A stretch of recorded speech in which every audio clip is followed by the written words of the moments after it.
So now you have some of the background, and I'm paraphrasing and trying to make this as short as possible. So this series of statements doesn't go on for 3 hours.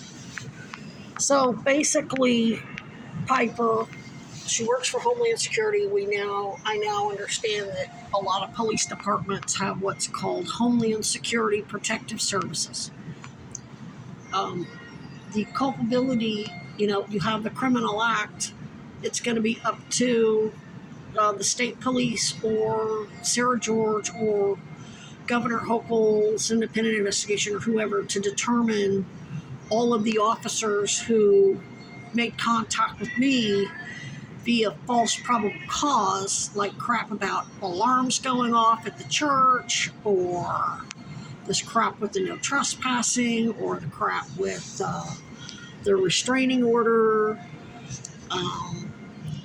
when they approached Alfonso and his girlfriend Jana and I. That was South Burlington police, and them harassing all of the people that I even have a small conversation with, or them turning out people as snitches through Dr. Lincoln or any other doctors or nurses or outreach people at Howard Center or Safe Harbor or wherever. That's going to be up to you guys to figure out. But it's really important to drive home that not only are all of the police officers, whether it's Burlington PD, whether I'm calling in a report, whether they're coming to my camp behind the old Hannafords in South Burlington, or my camp now out behind in the Arms Forest, or whether it's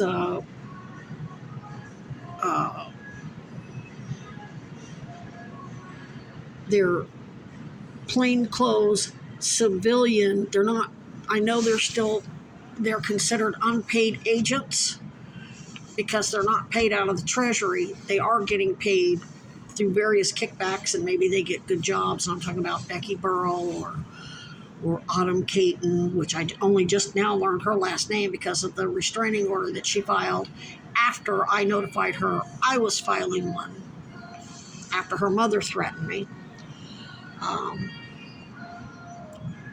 And I rattled her cage, and I did that on purpose. She's 26 years old. She didn't come up with this on her own. I needed to find out who was really sending this 26-year-old to try to run a half-assed honeypot on me and teach her all of these.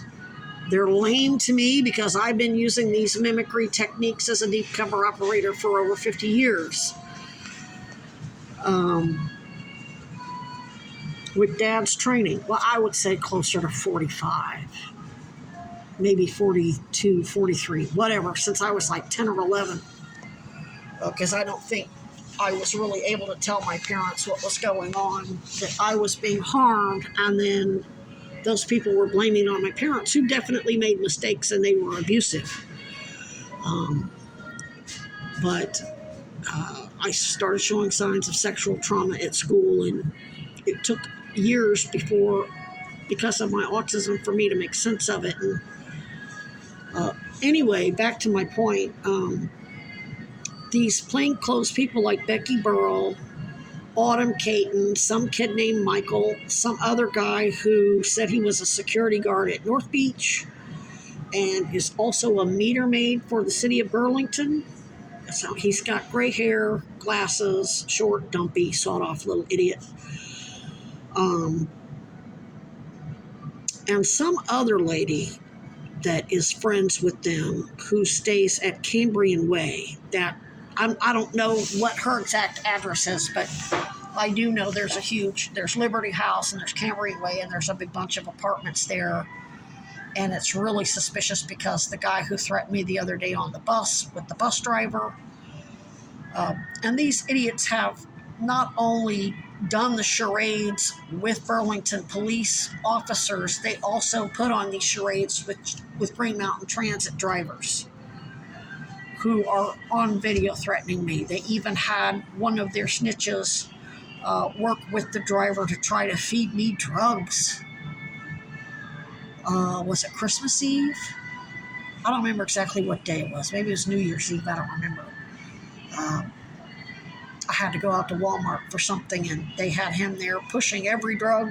Oh, here, I got this drug, I got that drug. And I'm like, and then he was real friendly with this driver who's very racist and threatened me and threatened another lady of color, older lady of color, who had her laundry, and the supervisor got on, and Dan, the head of security, got on. Of course, the supervisor covered for this. He's covered for another driver that threatened me on the number 1 route over my cart. So, there's a long history of these 3 drivers in particular, and then there's 3 supervisors. One, I'm guessing maybe from the Middle East, I don't know. The other one, he's white, but he's got some sort of European or Asian accent. And he worked with this driver and Bill Kinnear on some stupid charade where the driver pretended to confiscate Bill Kinnear's bicycle, and Bill Kinnear supposedly called the police, and the police show up. They're trying to make it look like he doesn't work for the police. Well, that's where they really screwed up, because you got Bill Kinnear. I'm calling the police, I tell him. I am the police, he indicates. Oh, okay, so you do work for the police. So then they have Becky Burrell try to befriend me, and they've got her pretending that she knows him personally. And yes, he's a predator, and yes, he's stalking me, and he's stalking her, but he don't work for the police. He's just a moron. So she's there to try to maintain a buffer to separate him from Weinberger and the police and Piper. There was another video I made of him where he's doing all this stupid crap on Church Street, and as soon as I quit recording, he basically mentions Homeland Security. Accuse me of working for Homeland Security. No, that's you that works for Homeland Security or BPD or both, since Homeland Security has Burlington Police Department, Homeland Security Protective Services. And their lie is, oh, well, we've got her under surveillance because her father and mother are trying to kill her. Because they're sex and drug traffickers, and they're abusers and pedos and child molesters. And we're not bringing charges against her because she's just a trauma-bonded addict. And, we're being all magnanimous when they know damn well that they're the ones who brought in the drugs for my mother's relatives to sell. And they stirred up a bunch of lynchings and killed a lot of people. And a lot of my family members were drunk and riled up. And they think they're guilty and culpable in those murders, countless murders, when it was actually the police the whole time. The police were there in uniform. Sheriffs were there, sheriff's deputies, prosecutors, judges were there. And a lot of people did go and pretended to go along with it to see what really happened, because they knew a lot of their friends and relatives were blamed for murders that they didn't commit. They knew the police were the ones doing the killings. So Kinnear and Becky Burrell and Autumn Caton and her little friend from Cambrian Way that said, oh, I'm friends with Sarah George. And I got her to say that because she started with the story about, Judge Hoare. She was mentioning one of their friends that's another one of the plainclothes snitches or informants or PIs or whatever you want to call them. She's a twin. I think her name's Dorothy. I could have that wrong. I made a video of either her or the twin. It's almost they're identical, so it's real hard to tell them apart. And anyway, this lady from Cambrian Way, and she's on the bus footage. She's got blonde hair, but she's older, so there's a little gray mixed in there. She's very short. I would put her maybe 5 foot. probably doesn't weigh 110 pounds soaking wet. On one particular day recently, she had all this makeup on that said UVM. And anyway, this particular day, she was down there and Becky Burrell was there. Becky Burrell made sure she was on the bus. BPD and DHS used their surveillance capabilities to make sure she was on a bus inbound to the station with me. And this lady from Cameron Way got on the bus too, and she's baiting me with the stuff about how this twin, Dorothy, who I already ID'd as one of Weinberger's moles, or BPD's moles, or Piper's moles, or whatever, was stalking her and filed bogus restraining order against her, and Judge Hoare granted that restraining order to what Becky Burrell and this lady from Cameron Way acknowledged was a informant or mole for Weinberger and the police and Piper, whoever else. But and Judge Hoare, but she tried to distance herself from it as one herself by claiming to be a victim of Weinberger and Judge Hoare. And I said, why don't you go to Cousy? I said, Judge Hoare's already under criminal investigation, as in that lady. Oh, I don't need to go to Cousy. I'm friends with Sarah George. Oh, really? And then Becky Burrell was saying, oh, I'll go down to Cousy with you. And so they were tag teaming me. And I remember Becky, long before that, we were on the bus and I said something, and she said she was connected to Bernie Sanders some kind of way, but I don't think it had to do with her father or her mother or something. And then, lo and behold, I'm trying to bait her to, once we exchange phone numbers, once I've got their confidence enough and they really think they got me, that I really trust them and aren't onto their bullshit, I texted her about Bernie Sanders, and that's when she did it again. Only she gave a whole different connection. She says, yeah, my friend's son dates his granddaughter. And that wasn't the original connection that she gave.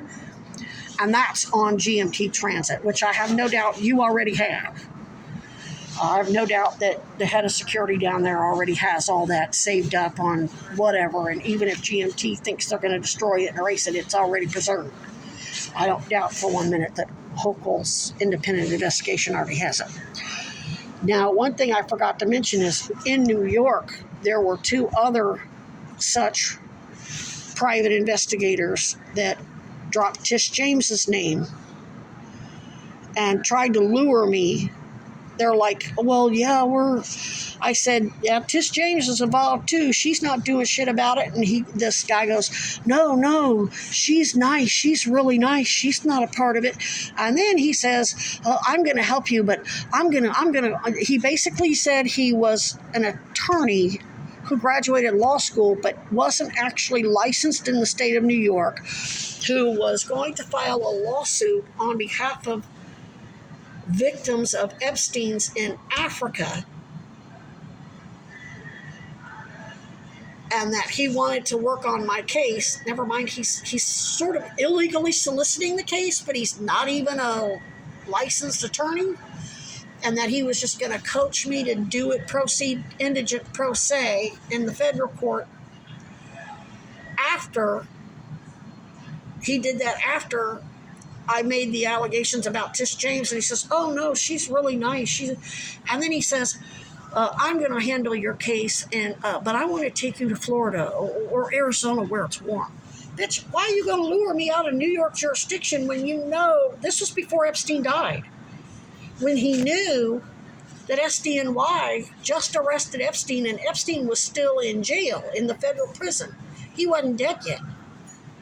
He didn't die until after the first of the year. I don't remember what year it was. It had to be 2019 that Epstein died, but this was actually like August or September that this guy bumped into me at the bus stop out near the university University of Buffalo, there's a big, huge transit station out there. What was that? I can't remember what the. It wasn't in the city of Buffalo. It was out in one of the suburbs. I'll have to look at the map. There was a Walgreens out there, and there was a Tops grocery store, and I was flying a sign out there. And as when I got done flying the sign and started walking towards the transit center to catch my bus back to Buffalo, he made sure he bumped into me on the sidewalk. And I knew there was a team of them there. There was another white guy there, and there was some other ones, and they were doing parallels. And him and this white guy get on the bus with me, and it's on video. So that's why I don't trust Chiss James, because there's people there dropping her name, telling me how wonderful she is and that she's not corrupt, and then they try to lure me back to Arizona or Florida. So anyway, here in Burlington, for the sake of Sarah George, these same,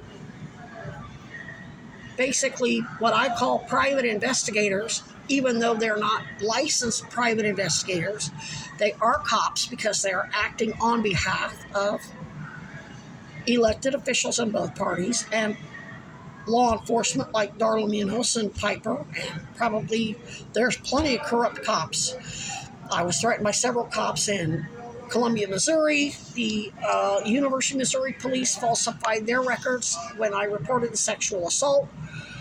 And there's so many falsifications in that whole report that I'm not going to go into all that right now. I'm just trying to mostly put all this in a nutshell, and then you all can itemize it and go over it one by one later on. And